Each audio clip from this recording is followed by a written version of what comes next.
L'attente du jour du Seigneur. Épître aux Thessaloniciens, chapitre 4. Nous ne voulons pas, mes frères, que vous ignoriez ce que vous devez savoir, touchant ceux qui dorment, afin que vous ne vous attristiez pas, comme font les autres hommes qui n'ont point d'espérance.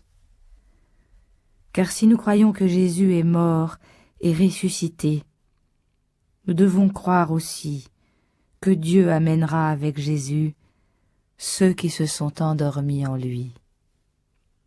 Aussi nous vous déclarons, comme l'ayant appris du Seigneur, que nous qui vivons et qui sommes réservés pour son avènement, nous ne préviendrons point ceux qui sont déjà dans le sommeil de la mort.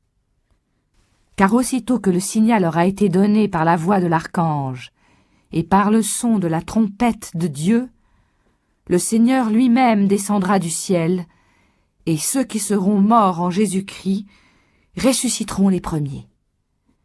Puis nous autres qui sommes vivants et qui serons demeurés jusqu'alors, nous serons emportés avec eux dans les nuées pour aller au-devant du Seigneur au milieu de l'air, et ainsi nous vivrons pour jamais avec le Seigneur. Consolez-vous donc les uns les autres par ces vérités.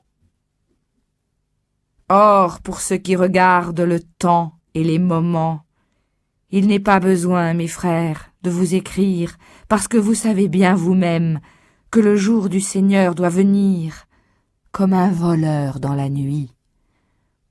Mais quant à vous, mes frères, vous n'êtes pas dans les ténèbres pour être surpris de ce jour comme d'un voleur. Vous êtes tous des enfants de lumière et des enfants du jour. Nous ne sommes point enfants de la nuit, ni des ténèbres.